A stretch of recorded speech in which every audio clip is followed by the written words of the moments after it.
So apparently, we all know Silicon Valley has been having challenges with diversity. Yeah, they've been having challenges from the beginning. From the beginning, they're a highly white, male, Asian male dominated segment of industry. Yes. And so there have been efforts to try to change that and not have so much lack of diversity and try to bring in some other elements, right? Right.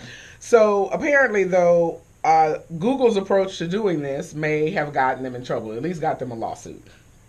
An ex-Google recruiter said that they were fired because they resisted, quote, illegal diversity efforts.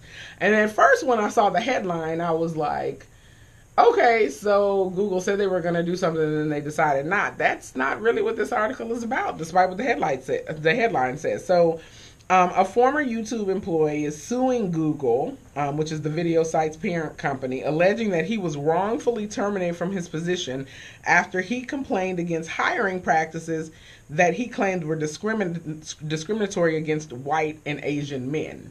Okay. And when I read that paragraph, I kind of laughed because I was like, how are we discriminating against white and Asian men when y'all are the majority of the population in Silicon Valley? But let's read on, people. So he filed this lawsuit, and essentially what he's saying is that there is a software engineer that's considered a level 3, and a level 3 software engineer has 0 to 5 years of experience. Okay. And at the time, they were hiring, again, predominantly white and Asian men. Well, they got this new recruiting lead, this new recruiting head of recruitment, and his manager, and she told this guy and his colleagues that they were only to accept women, Hispanics, and blacks for this level 3 engineering. So the entry level job should only go to women, blacks, and Hispanics. Yeah, and Hispanics. Okay. And to purge the pipeline, throw away everybody else who is not that category, where you can't check the box for that person. So. And he said, he started to push back. Now, prior to this, he had great performance reviews. He was doing a bang-up job. When he decided to push back on this and basically say, hey, we can't just do that. We have to, look at all candidates. You can't just nix a candidate on the basis of their color. And He is correct. And he said that over time, he started to get worse and worse marks. And then they finally fired him. And so now he's suing them based on that.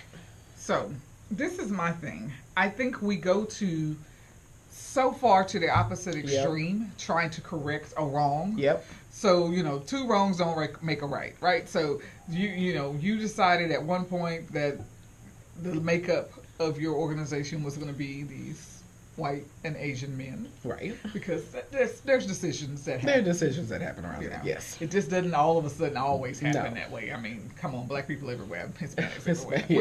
We're all over the place. And people everywhere. Indians are everywhere. Everywhere. But somehow there were decisions made. Yes. It is what it is, right? Yes. It's wrong. Everybody was like, hey, it's like 1% of everybody else. And 99 of all of y'all. So what are we going to do to fix it, people? You know what? We're no longer going to hire white people. No. That's not the fix. That's not the fix. And I think a lot of companies are still doing that. They are. They're going in, they're doing such an extreme. It's a knee-jerk reaction. Yeah, it's a knee-jerk reaction. And your organization is not going to be any better for it. No. So for us who go into companies and try to help with culture and inclusion and diversity, we have to help them understand that we're talking about an opportunity here. Right. If you don't seize the opportunity, then it's your fault. Yes. It was the same conversation we had about the actress Michelle Williams and Mark Wahlberg with his money and all of that he still didn't get back. But she did not seize an opportunity to get paid. Correct. And for that, everybody else paid for that. He literally paid for her to not have opened her mouth or not seized her opportunity. Correct. I think my opinion on all of this is the opportunity, if the opportunity is there, right, and you don't go in and represent yourself well. Correct. You don't interview well, you don't have the credentials, you don't, stack up, then now we got a different conversation that has Correct. to happen. Like, what did you not do? Were you not prepared? Do you not know as much as you think you know? Right. If there's a conversation around the education, then you got to go back and look at the school you came from. There's a lot of factors that would play into you not being able to seize the opportunity. Right. But definitely not, let's just throw away everybody else so That's have no white competition. and Asian. Yeah. So you have no competition. You have no competition because you don't want that either. You don't. Because who wants to be given a job just because Right. they're a woman or just because they're black or Hispanic? I've never wanted that. I still don't. I get very upset at the certification because I'm like, you should just pull us in because we great, not because we've proven we women and we're black. Yeah. I don't like that concept. I used to turn down awards at NASA because of that. Mm-hmm. I remember being nominated for an engineering award, and I'm not an engineer. Right. And I remember questioning my boss and saying, "Hey, are y'all sure y'all got this right? Or is it for, like a strategist or Right. a process person, something like that?" They were like, "No, this is something Black Engineer Award or whatever." And I was like, "Huh." I'm not really an engineer. I was like, "Y'all know I don't have an engineering degree. I don't do engineering, none of those things." I can't do none of that. And he was like, "Yeah, but just, it's a great opportunity. Just go. Get the award. Have the lunch. Get the pen." It's so terrible.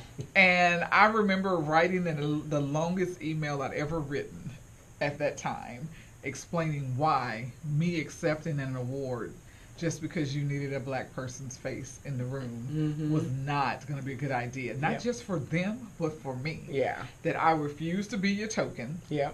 I never want to stand on something like that. I didn't get the job that way, nor do I want to be given accolades because of that. Right. Because it diminishes your worth. Yeah, it diminishes and your my value. worth, my value, my reputation is kind of tainted. It has a little asterisk next to it.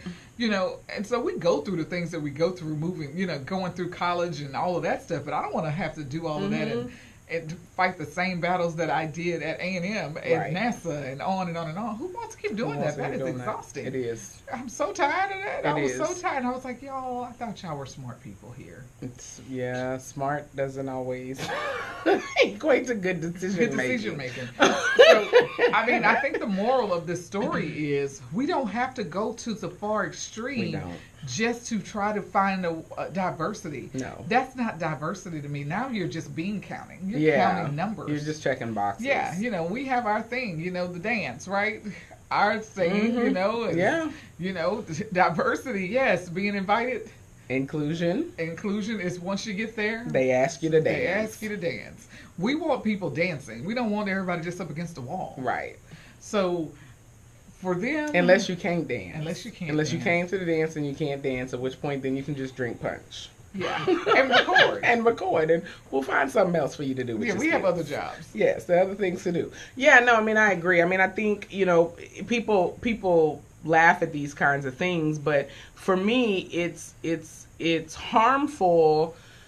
It's harmful because you're setting a standard potentially with a person who you've put in a position where they can't succeed. Right.